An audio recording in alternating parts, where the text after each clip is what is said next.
Nati, Joel. Bienvenidos, chicos. Gracias por este espacio, porque es lindo compartir lo que uno vive. Seguro. ¿Cómo están?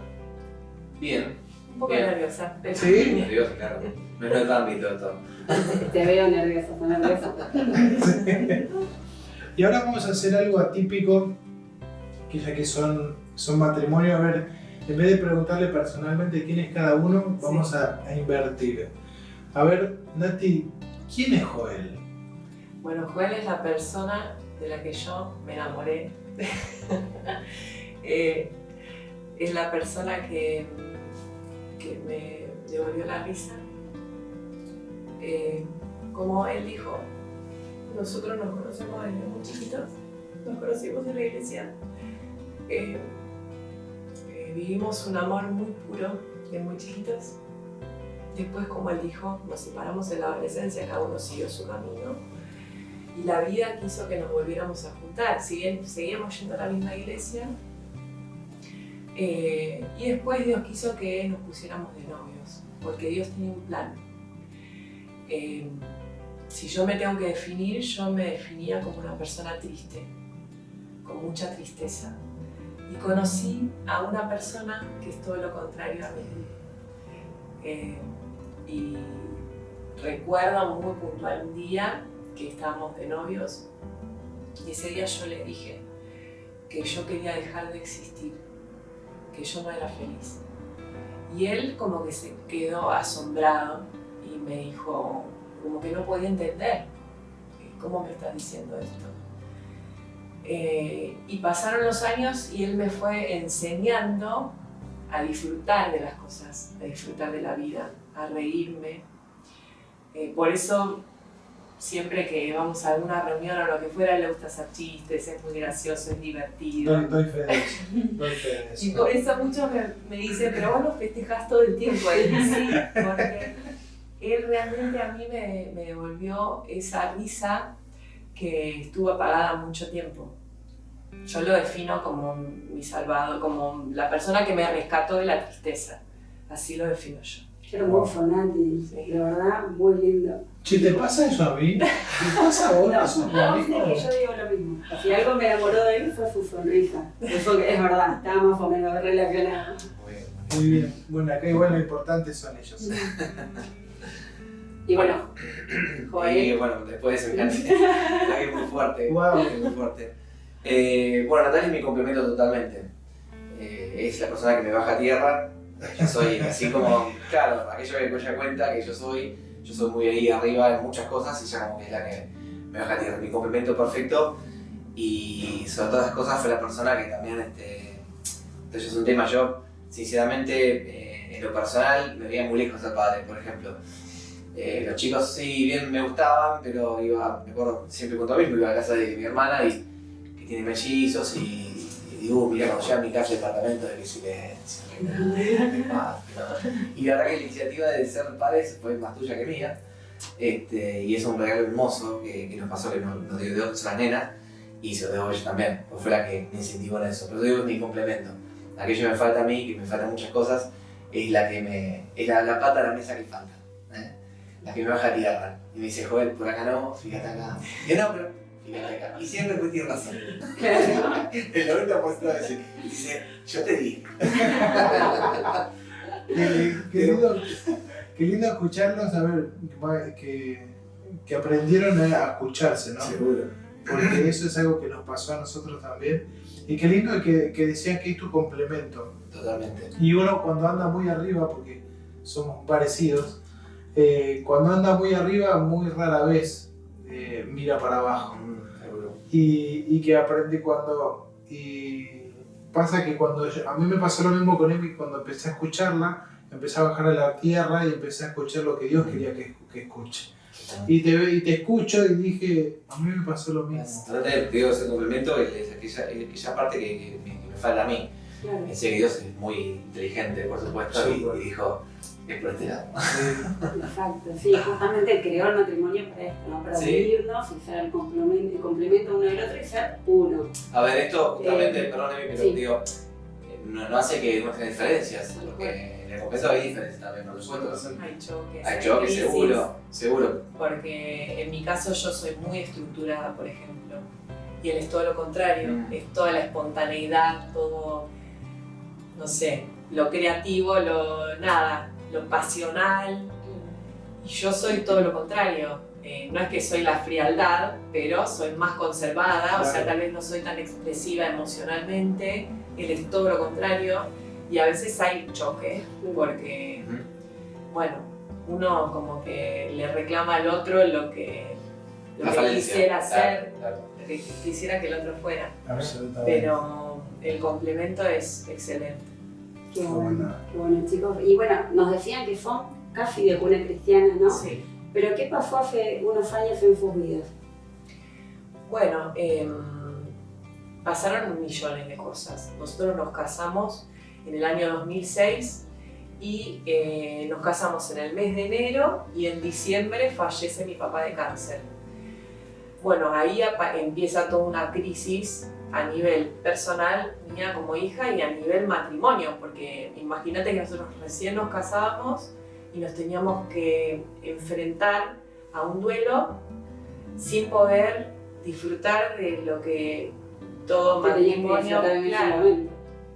Bueno, ahí arranca nuestra primera experiencia como matrimonio en crisis. Ya arrancamos en crisis. Bueno, después pasan los años. No sé si querés agregar algo. No, bueno, justamente lo que decía, ¿no? Es como que éramos chicos, quizás hoy en día llegamos a cierta edad. Se da cuenta que teníamos 26 años, los dos, 25, 26 años. Y también las responsabilidades, por supuesto, con suegro de mi suegro fue algo enorme. Yo lo viví como si hubiera sido mi papá, desde que había partido, por verdad que es una relación muy buena con mi suegro, me encanta con mi suegra. Y bueno, ahí fue el tema también de enojarse un poco también con Dios, ¿no? Pero ¿por qué? Claro. ¿Por qué se pierde tantas cosas? ¿No? Entonces, bueno, siendo chicos, nos hicimos también cargos en la parte de la vida misma. O sea, mi suegro tenía también sus negocios, sus cuestiones. Y yo todavía estaba estudiando, yo también. Estábamos estudiando los dos, nos hicimos cargo de algo, porque también había que apuntalar a mi suegra en todo, en la parte, no solamente la parte económica, pero es una parte más bien emocional. Y creo que ahí sí es una culpa mía, yo en ese momento no estaba preparado, me costaba ver a la otra persona, como ella me dice, no, yo soy, decía recién, una persona muy arriba, me costaba ver a la persona que esté mal, no veía. Y a veces digo, bueno, esa persona lo hace porque no quiere hacer nada, no. Pasar por un tema complicado y él me costaba como hombre de cierta edad que no podía verlo. Digo, esto no, esto hace a propósito, no puede ser, pero ¿por qué está? No, entonces estaba cegado. Sumado que bueno, diciendo bueno, las cosas llegaban, había que ser responsable de muchas cuestiones comerciales y a ver, estamos viendo un inicio de matrimonio y en el medio haciéndonos cargo de muchas cosas que nos correspondían, hacernos cargo por supuesto sí. Pero bueno, fue todo un combo que fue entrar a la procesadora, un mix y fue una explosión. Claro. Que no fue en ese momento el problema, sino fue luego, posterior. Es como que Dios empezó a trabajar con nosotros desde ahí. Y ahí empieza nuestro proceso.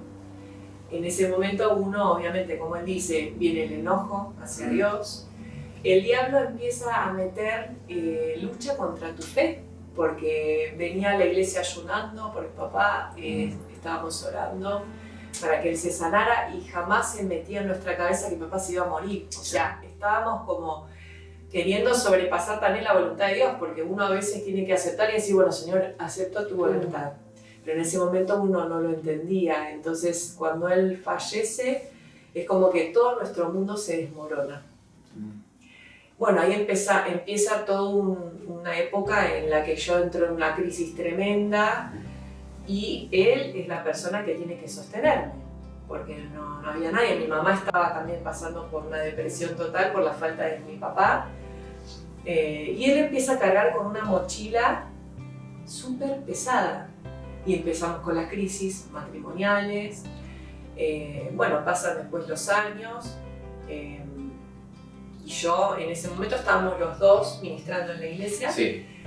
Pero yo decido dejar de ministrar, dejar de cantar. Es como que el diablo me empezó a robar hasta eso, ¿no? Porque lo mío era siempre como que disfrutaba la alabanza, me sentía bien haciendo eso. Y en ese momento dije, bueno, listo, ya no puedo más, dejé todo. Él siguió y Años después después es cuando vos me contás que vos dejás yo de dejo de congregar. congregarme cuando, sí, ponele que dejé de congregarme como 5 años, mientras él seguía congregándose esporádicamente. Después viene la pandemia, ahí ninguno de los dos se congregaba y ahí empieza como nuestra búsqueda, entramos como en una crisis más profunda, pero en una búsqueda.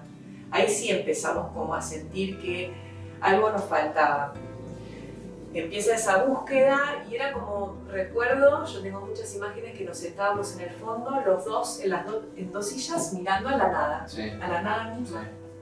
Y era como sentir que tu vida no tiene sentido, como que nada tenía sentido. Sí, también vacío, ¿no? Me pasé Sí, igual, vacío. ella justo te decía el tema de que estamos en la música, en mi caso siempre estuve involucrado en la iglesia, en la parte musical, y lo hacía en modo automático. Entonces, cuando vi la pandemia, yo por ahí, no sé si está bien, pero dije que vuelve la pandemia, porque dejó de tocar. O sea, no, Como que te liberaste. Ojalá, qué bueno. Como hace ese momento de afuera podíamos ver una familia típica, Sí, matrimonio normal. feliz, con 2 hijos Bueno. sirviendo a Dios. La No se apariencia, podía ver la eso, apariencia. digamos, pero realmente no Por pasaba dentro, eso en sus corazones y por en su dentro vida era no se tremendo. a reflejaba, ver, ¿no? yo te intentaba, y de hecho no digo, no servía a Dios, pero no lo hacía de la mejor manera que podía. Claro.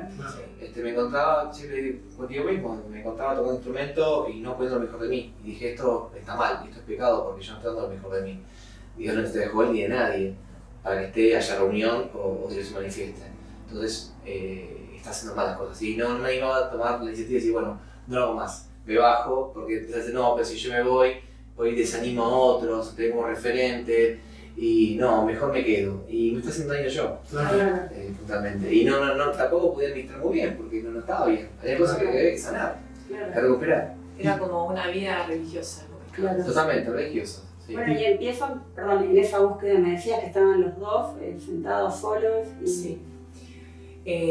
Antes de esa búsqueda, ¿qué pasa? Dios nos da la posibilidad de comprar una casa.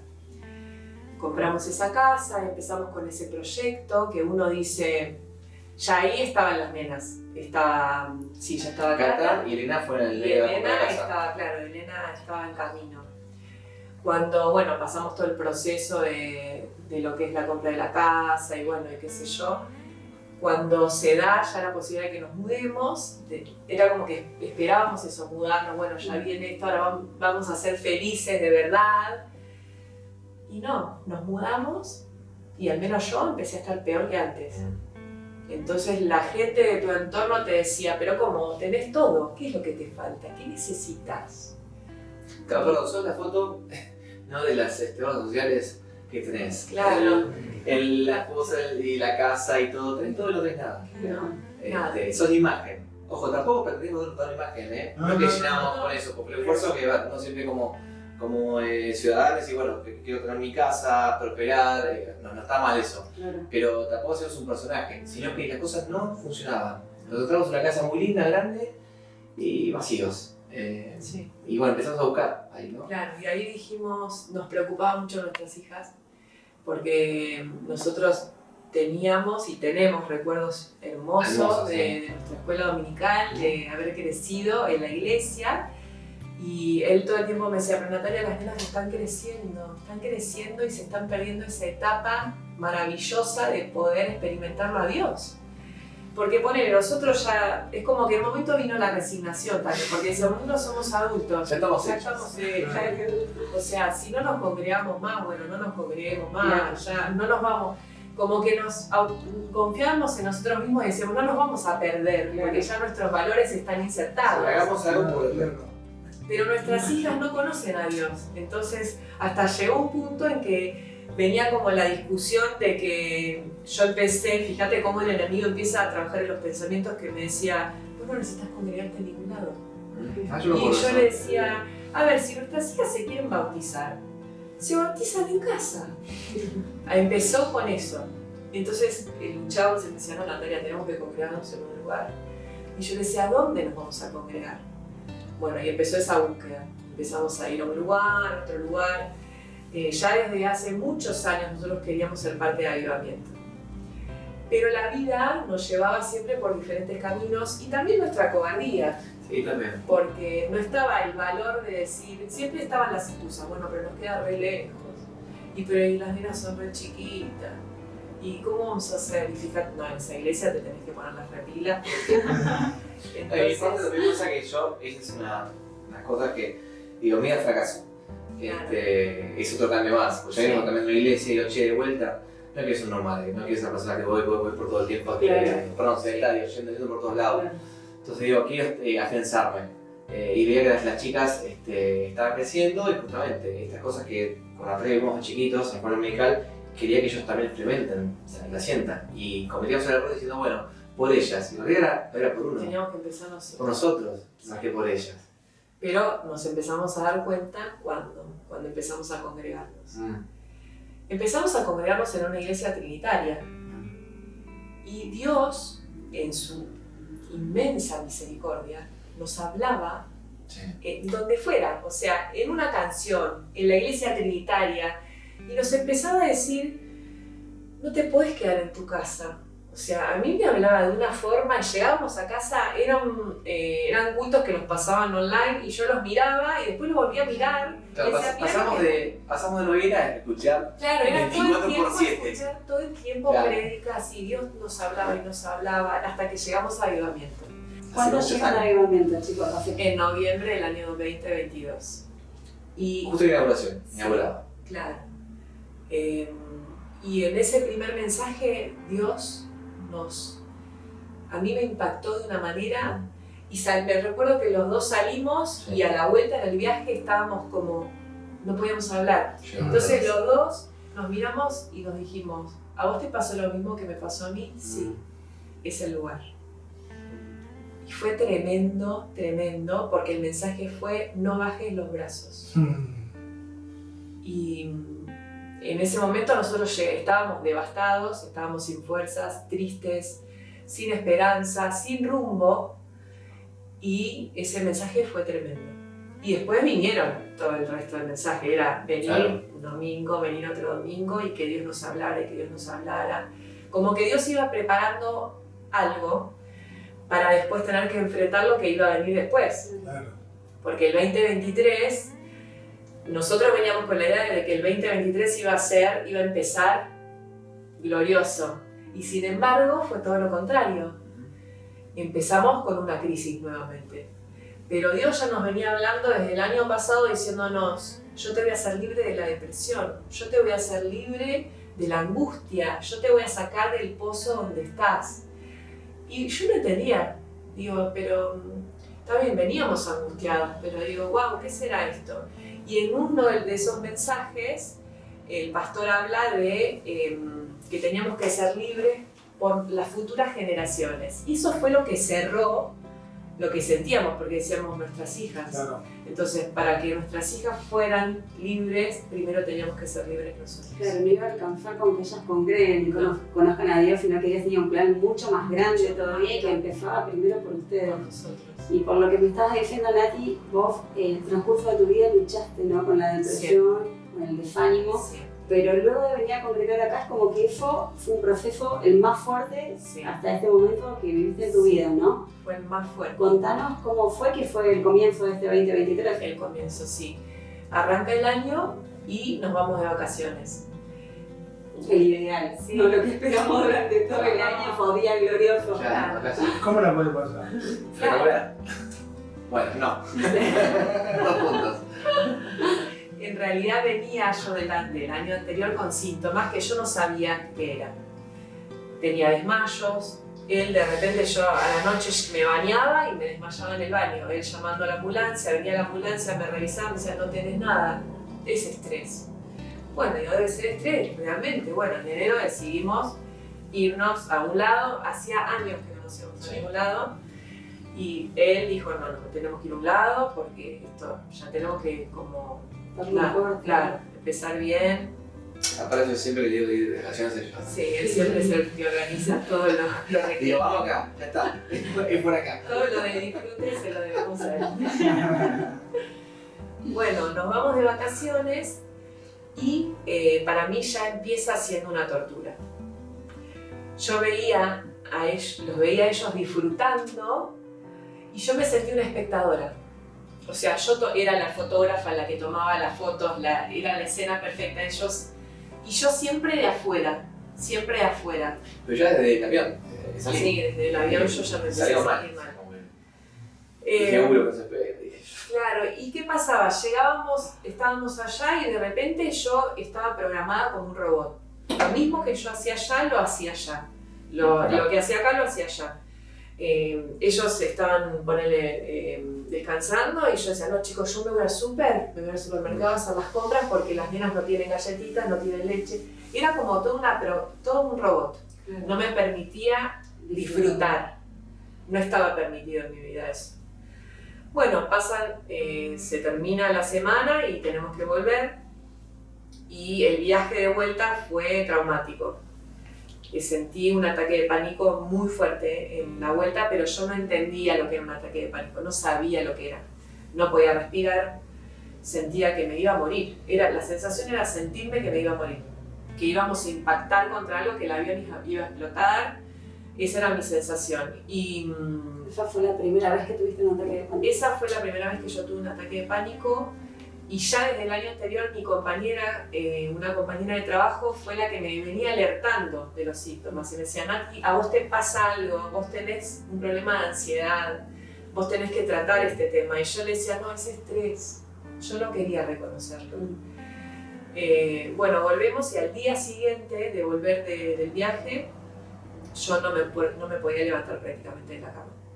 No sabía qué me estaba pasando. Y a la vez, cuando me levanto, empiezo a sentir como una revolución, como una desesperación de no saber, de querer correr, de querer, no sé, era como algo inexplicable. No podía estar dentro de mi cuerpo, no me aguantaba a mí misma. Entonces recuerdo que estaba lavando el auto, creo, algo estabas haciendo afuera, y salgo llorando, porque el llanto también no paraba de llorar. Y no quería que las nenas me vieran así, porque como les explicaba, si ni yo sabía lo que me pasaba. Entonces salgo y le digo, me voy a la guardia, ya, porque así yo no puedo seguir viviendo. Y él me dice, pero ¿para qué te llevo? No, yo me voy sola. Me llamé un Uber y me subo al Uber. Cuando estoy arriba del Uber, mis pensamientos empezaron como me tenía que tirar del auto, me quería ir, quería desaparecer, pensaba que no iba a llegar a la guardia directamente.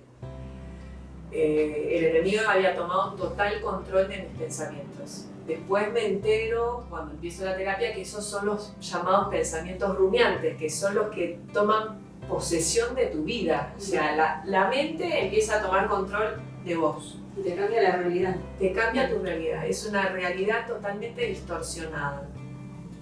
Bueno, llego a la guardia, me dan un calmante, me dicen, bueno, estás pasando por una crisis, te vamos a dar un calmante para estabilizarte y después te va a ver un médico. Cuando me ve el médico, directamente lo que me dice, tenés que hacer una consulta urgente ya con un psiquiatra. Cuando a mí me nombran la palabra psiquiatra, ahí es como que dije, me desmorono, porque digo, ¿cómo puede ser? Yo no estoy loca. Y además empiezan todos los fantasmas en la cabeza de que como yo siendo cristiana estoy pasando por esto y tengo que ir a un psiquiatra y me van a medicar y no entendía nada. Llego a casa, seguía con la angustia, seguí como varios días así. Me habían dado una medicación que lo que hacía era dormirme directamente. Él me dijo, esto que yo te voy a dar es algo paliativo hasta que vos realmente empieces un tratamiento de verdad. Yo no quería aceptarlo. Yo dije, bueno, me tomo esto y en una semana estoy bien. Y no, empecé a empeorar y mis compañeros de trabajo se empezaron a preocupar, me empezaban a decir, Nati, no estás bien, tenés que buscar ayuda. Y a la vez... Y a todo esto, Joel, ¿qué le pasa a Joel? ¿Qué le pasa? Yo, de vuelta, empecé a ver lo que pasaba un poquito antes, ¿no? Me contaba al principio, cuando me pasó lo de suero. No, creo que la persona que está al lado de alguien que tiene este episodio de depresión o lo que fue, también tiene que, es una escuela de entenderlo al otro. Sí. Porque también tenemos el prejuicio, ¿no? Que dice, bueno, uno va al psiquiatra, te medican, te ponen un tonto y en un tiempo, en una semana estás mejor. Entonces me pasaba que yo veía que ella empezó un tratamiento y realmente no estaba mejorando. De hecho, veía que las cosas iban peor. Y ahí el mal consejo es decir, bueno, mirá, vamos para acá. O sea, voy a hablar yo con hablo yo con la psiquiatra, con psicólogo, sobre todo, porque la verdad que no va. A ver, no era vida, o sea, era dormir 24/7. Era un zombie. Y aparte no entendía y no entendías bien lo que le pasó y encima no le veías mejor con lo que ella estaba haciendo. ¿Y cómo fue ese tiempo? Porque estabas vos en la casa con las nenas, me imagino que eras el más presente. Sí, ¿no? sí, obviamente siempre tratamos de maquillar eso muchas veces, no sé si está bien o está mal, pero bueno, como que las chicas tratamos de explicarle que mamá no estaba enferma, por así decirlo. Porque, ¿qué le pasa, mamá? Te preguntaban. Y le decía, no, mira, mamá, no está pero bueno, porque empezó como a contaminarse todo el ambiente. Las chicas empezaron a porque brincar. las nenas empezaron también con sus síntomas, que tuvimos que hablar en el colegio. Y él empezó como a hacer el sostén de toda esta situación y también cansado, porque imagínate que si en una familia uno es un equipo, ¿no? Uno tiene unas tareas, el otro tiene otra y de repente él tuvo que cargar con todas esas Y tareas. aparte, siempre decimos, no es que uno dice, bueno, te digo la vida, bueno, lo pido. No, Claro. sigue Claro, tu vida, sí, sigue el claro, trabajo, sí. las responsabilidades y te Y a dicen, todo che. esto la preocupación y Claro, la parte emocional. realmente que- dice, qué mal, bueno, y hay que resolverlo. Claro. Yo también tengo problemas. Pero a la vez Sí, bueno. también empezamos a chocar entre nosotros, Sí. porque yo le decía, vos no me entendés, ¿no ves que estoy mal? Y me decía, pero dale Natalia, te tenés que levantar. O sea, como que el otro quiere sacudirte Sí. y hacerte Claro. reaccionar y en realidad... Si piensa que el día está lindo y Claro, dale, mirá el cómo día está que ella, hay. no te tires en la cama, Claro. vamos a salir con las nenas. No es Y presión. yo, a ver, lo que pasa con la depresión es que hay una modificación en la voluntad de la persona, porque vos tenés las ganas de hacer las cosas, pero no tenés la voluntad de hacerlo. Entonces Claro. vos estás en la cama, vos decís, yo hoy me levanto, hoy voy a hacer esto, voy a hacer lo otro, y en realidad tu cuerpo no te permite levantarte, porque está modificada esa voluntad, y el otro no lo entiende. A su vez, sumado a la crisis de ansiedad, esto provoca que vos entres en un ciclo rarísimo que, por un lado, tenés la depresión que te tira, y por otro lado tenés la ansiedad que te lleva a vivir episodios de euforia. Porque por un lado tu mente está a mil, todo el tiempo querés hacer, y por otro lado viene la frustración porque tu cuerpo no te permite. Yo sentía una disociación entre lo que era mi cuerpo y mi mente. Claro. Y ahí empieza la frustración y empiezo a tener problemas en el trabajo porque ya mi cerebro no daba más. Nati, a todo esto, después de que vas al hospital, estás en la guardia, Sí. empezás el psiquiatra y te diagnostican. Sí, empiezo primero con la psicóloga que Sí. me recomienda mi compañera. Empiezo en el mes de enero, fue a finales del mes de enero, y ahí a los 2 días empiezo con la psiquiatra y me diagnostican que era un trastorno del ánimo, era una mezcla de depresión con ansiedad y una posible bipolaridad. Bueno, ahí empiezo con la medicación y es esto que Joel decía, que empieza mi empeoramiento, porque si bien yo en ese momento los síntomas que tenía hasta ahora era el decaimiento, la tristeza, el llanto desmedido, la respiración acelerada, el sentirte que te querés ahogar, que te ahogás, el querer salir corriendo, el querer escapar. Siempre en mi cabeza estaba eso, armar un bolso e irme. Y por otro lado venía la culpa porque yo decía, tengo 2 nenas chiquitas, ¿cómo yo las voy a dejar a mis nenas? Tengo un marido, pero mi cabeza estaba en escapar de la realidad. Cuando me dan la medicación se suman síntomas, porque el cuerpo se empieza a adaptar a esa medicación. Y ahí empiezo a sentir que no coordinaba. Yo quería colgar la ropa y sacaba la ropa de lavarropas, la ponía en un cesto y me iba arriba a hacer, porque se me ocurría que tenía que ir a ordenar algo arriba. Empezaba a ordenar lo que quería hacer y después decía, no, pero también voy a poner a cocinar. Entonces me ponía a cocinar, pero había dejado eso que estaba ordenando y a la vez no había colgado la ropa. Claro, era llegar a casa y ver un descontrol. Era un caos. Él llegaba y me decía, te lo Natalia. No, puse la ropa del placar, la sacó toda. Pero bueno, wow. No, casi me voy. Sacaba todo lo que había porque quería acomodar todo. Claro. No era acomodar que me puse a acomodar un cajón. O daba vuelta a la casa y quería limpiar toda la casa. Y a todo esto las nenas estaban en el medio. Entonces era mis hijas viendo a una mamá totalmente sacada, desequilibrada, porque no era algo normal. Claro. Y bueno, con el paso de los meses es como que me van cambiando de medicación y se va como el cuerpo adaptando a eso y a su vez Dios iba trabajando a través de, ¿no? de los mensajes. Eso y te quería preguntar, Nati. Me pasaste muchas cosas escritas Sí. de este tiempo que estuve leyendo de tu profeso y vi que hubo palabras específicamente que te marcaron, predicaciones, donde Dios te habló y te sostuvo, ¿no? A pesar de que decimos que era malo, había algo que los mantenía. ¿Recuerdan alguna palabra? Sí. Hubo, bueno, siempre yo para batallar con esos pensamientos, ¿yo qué hacía? Me ponía música. Entonces todo el tiempo escuchaba músicas, testimonios.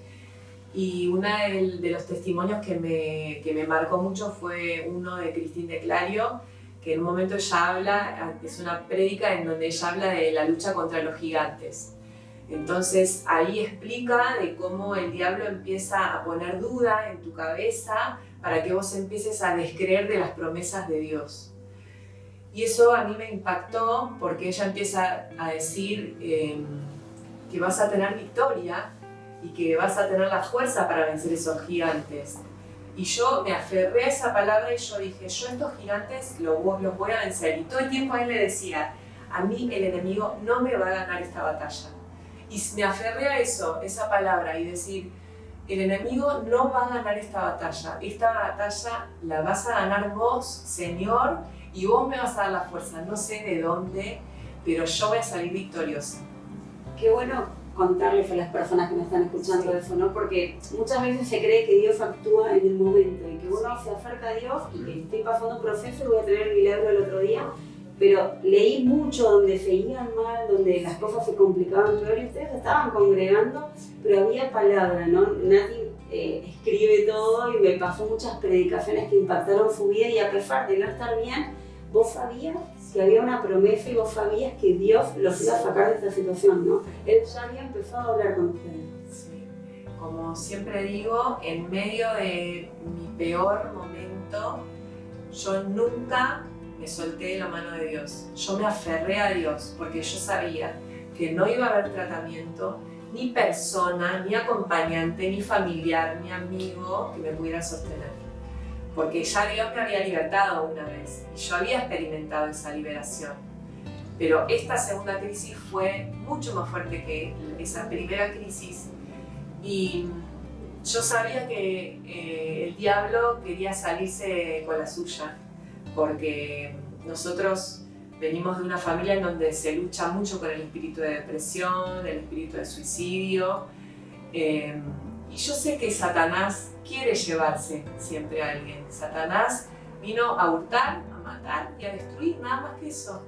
Entonces él no va a ser feliz con que nosotros tomemos la decisión de que nuestras hijas rompan esas cadenas.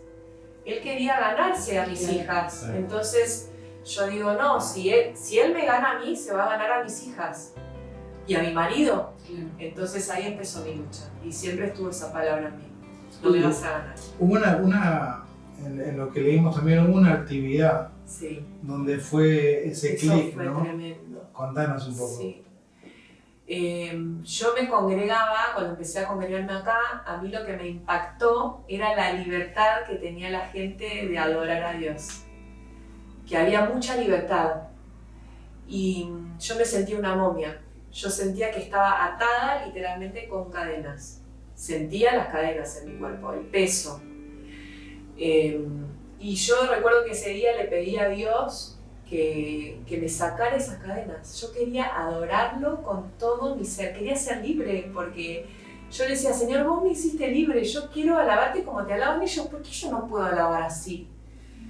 Y recuerdo que, bueno, toda la prédica del pastor fue como dirigida a eso y durante todo el mensaje Dios me hablaba y me decía, vos hoy vas a ser libre, vos hoy vas a dejar de padecer, no recuerdo las palabras exactas porque las escribí, pero la idea era esa.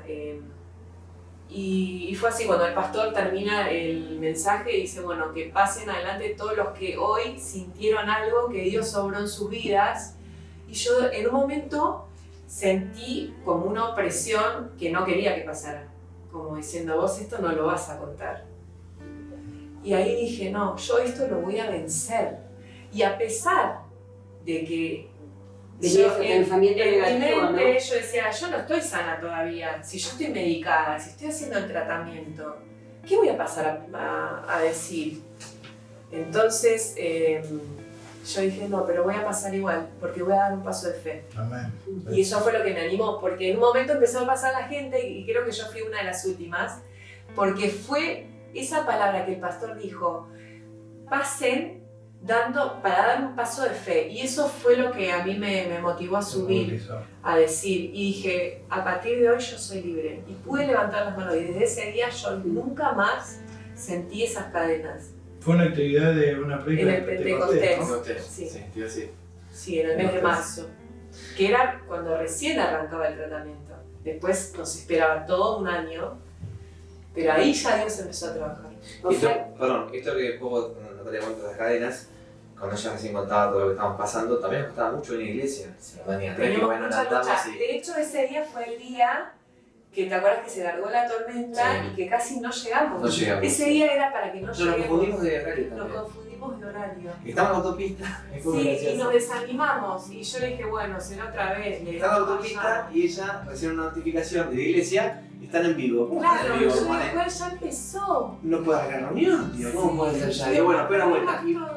Y bajé de la autopista, pegué la vuelta a la cancha de Vélez. Sí. Pegué la vuelta y digo, no, tenemos que ir. Porque yo ahí me desanimé en ese momento. Y fíjate qué importante es tener a alguien a tu lado que diga, no, pará. Es como la batalla de Amalek. Mi brazo se había caído y él agarró y me dijo, no te vas a caer, vamos a ir. Y fuimos y ahí fue cuando Dios me libertó. Wow. Podemos decir que fue un antes y un después. Totalmente. ¿Y qué pasó? Bueno, ¿qué empezó a pasar después de A partir de ese día, Dios empezó a hablar y hablar y hablar, y era venir y palabra y palabra y palabra y fortaleza. O sea, era ver mi realidad, que mi realidad física no estaba buena, porque mi aspecto físico no estaba bueno. Yo empecé con hiporexia, que es eso se produce cuando vos tenés una depresión severa, que se te van las ganas de comer. Había dejado de comer, él venía del trabajo y me decía, Natalia, ¿comiste? No tengo hambre. Pero tenés que comer, pero no tenía la voluntad de cocinar. Entonces, en un momento, bueno, la psicóloga tuvo que llamarlo a él para explicarle lo que estaba pasando, porque alguien tenía que estar en mi casa coherente, digamos, para que me estuviera acompañando. Entonces, a partir de las 5 de la tarde yo no podía quedarme sola, porque era la hora crítica. Claro. Cuando en una familia con chicos, vos tenés que ocuparte de la cena, de bañarlas, de preparar las cosas para el otro día. Yo me sentía superada directamente, mi cerebro no coordinaba para nada. Y bueno, nada, empiezo con eso. Era como empeorar, pero a su vez era recibir toda esa palabra que me decía, no veas no te guíes por lo que están viendo tus ojos, porque hay algo más allá, porque yo voy a hacer algo muy grande. Y todos los domingos yo venía y me hablaba así, yo decía, wow. Y las canciones también, las canciones que cantaban todos. Así, pero las batallas eran así, peleas. Y todo lo que hace el enemigo lo transformas para bien. Sí. Todo lo que viene el enemigo lo transformas para bien. Sí. Esas canciones, era todo así, yo decía, amén. Todo lo vas a transformar para bien. Todo esto que yo estoy pasando tiene un fin. Amén. Y ahí comprendí que era un proceso que yo tenía que pasar. Me hizo como el clic, que dije, ahí empecé como a entender, digo, bueno, esto va a servir para que yo ayude a otras personas. Sí, y fue un tema de decisión también, la lucha tenía que venir. Y aparte veníamos y nos escondíamos directamente. Sí. Porque yo quería estar en un lugar lejos, porque claro, más que venía a recibir más que nada, ¿no? Pero Claro. venía todavía ese, que vos decís, bueno, vengo a la iglesia, a ver, me cuesta tanto, bueno, ahora que tenés para mí, me quedo al costadito. Y yo, ahí estás, ahí voy.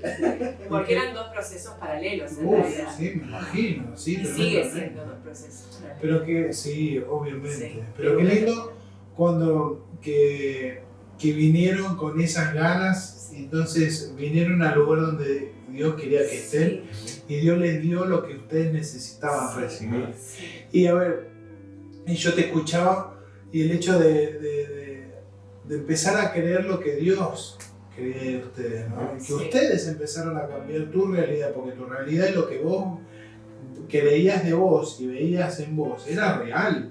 Era una mentira, pero era real en vos. Sí. Entonces eso, qué lindo cómo Dios transformó eso y vos tomando y siendo en contra de todo eso, que eso es de valorar mucho y eso es algo digno de reconocer, de que a pesar de que tu mente te juega en contra y el enemigo te pone 10.000 Sí. cosas en la cabeza, vos dijiste no. Y eso es algo que todo cristiano y toda persona tiene que saber, que no, las cosas no pasan de la noche a la mañana y no es que, bueno, todo Dios hace magia y que, bueno, y Dios me sanó, pero hay algo que uno tiene que hacer. Y vos estás siendo hoy un ejemplo para muchos de lo que hay que hacer, más allá de circunstancias que no son para nada fáciles. Entonces podemos decir, vos me podés decir que se puede. Se puede. ¿Sí? Sí, se puede. Pero primero hay que reconocer qué te pasa y pedir ayuda. Pero pedir ayuda idónea, porque a veces uno puede hablar con un amigo, puede hablar con un familiar. Esa ayuda idónea es necesaria y lo primordial, aférrate a Dios. No te separes de la mano de Dios, porque no hay tratamiento que te saque de ese pozo, porque es un pozo del que no ves la luz y del que en un momento decís, quiero dejar de existir, es mejor no estar. De hecho, una de las imágenes que yo lo conté cuando di el testimonio en la iglesia, era algo que a mí me costó expresarlo, yo ahora lo estoy contando por segunda vez públicamente, pero cuando yo se lo conté por primera vez a mi terapeuta, a mí me dio hasta vergüenza contarlo, porque me sentía una mala madre, porque mi sentimiento en ese momento era, yo tenía siempre en mi cabeza una imagen que yo cuando se lo conté a él lo impactó de una manera que me dijo, esto no podés sentir esto. Claro. Era una fotografía que yo tenía en mi cabeza de él con mis hijas y otra mujer. Como que yo no podía estar ahí porque yo los dañaba. Entonces como que mis hijas necesitaban otra mamá y mi esposo necesitaba otra mujer. Una mujer que lo amara, que lo hiciera feliz, que yo no estaba pudiendo darle todo lo que necesitaba. Y mis hijas me estaban viendo sufrir a mí. Entonces digo, ¿qué modelo de mamá están teniendo?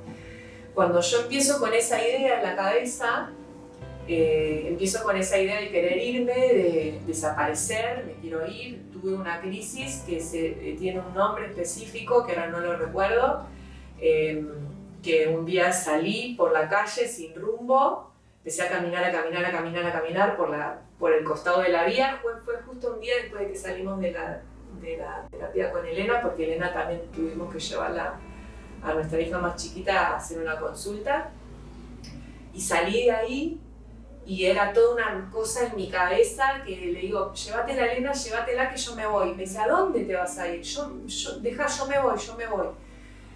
Y él, entiendo, no sé, su desesperación, porque que la otra persona te diga me voy, y no sabes a dónde se va. Y empecé a caminar por el corredor que tenemos en las vías. Y en un momento, empieza otra vez los síntomas del pánico, de ahogarme, y ya ahí le mando un mensaje a mi psicóloga. Y mi psicóloga me empieza a hablar, a tratar de calmarme, y bueno, ahí pude como volver en sí, volver a casa, volví caminando y bueno, pedirle a Dios que por favor me sacara de esa situación. Y bueno, nada, después entendí a través de las sesiones que tuve con ella, que ella me decía, Nati, vos no podés pensar eso porque vos sos un eslabón muy importante en la vida de tus hijas y si vos desaparecés, le vas a marcar la vida a ellas para siempre. Y eso me impactó de una manera, porque yo dije, pensá, si yo desaparezco, fíjate lo mal que yo estaba, que yo pensaba que desapareciendo les iba a hacer un bien. Claro. Y sin embargo, les iba a hacer más daño. Empezó a ver palabra de la verdad sobre tu vida, ¿no? De lo que realmente Dios pensaba y creía y tenía para ustedes. Chicos, sé que hay muchísimo para contar, mucho para compartir. Me gustaría cerrar esta entrevista con dos cosas. Una, que nos puedan contar cómo están ahora. Felices. Yo al menos estoy feliz, volví Sí, a ver. sí, por supuesto, sí. Volvieron a reírse mucho más. Sí, y aparte entendiendo también el proceso del otro, ¿no? Esto que uno Claro. entiende al otro lo que le pasa, que es lo mismo. Puede estar el día lindo, espectacular, y dices, ¿cómo puede ser que no lo veas? Sí. Entonces, bueno, ya creo que yo crecí mucho, aprendí tanto como ella, y hoy en día es un día a día también, esto no es que algo que Dios, Sí. Dios hace la obra completa, por supuesto, pero es un día a día para crecer juntos como familia, y hoy en día estamos mucho mejor, mucho Sí. mejor.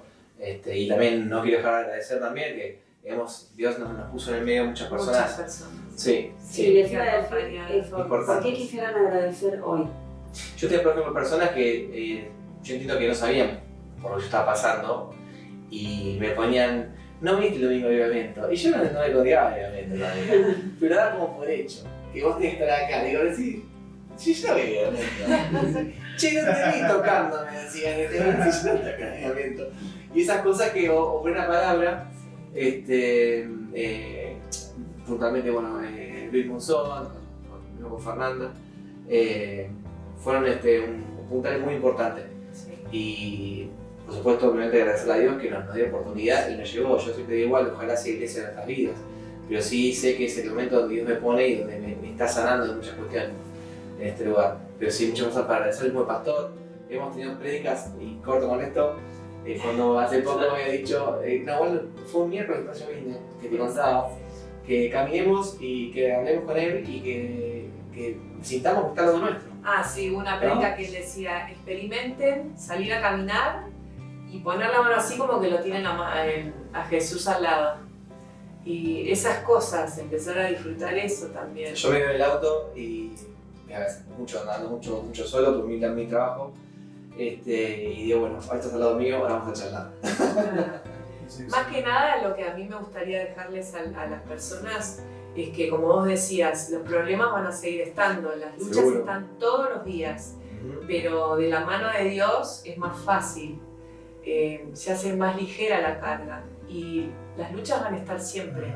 Lo importante es que en nuestro caso yo sentí que este año empezamos un camino diferente, empezamos a buscar a Dios diferente, dejamos la religiosidad de lado, dejamos de congregarnos los domingos solamente para cumplir con nuestra conciencia o nuestras obligaciones de servicio y empezamos a buscarlo de verdad día a día.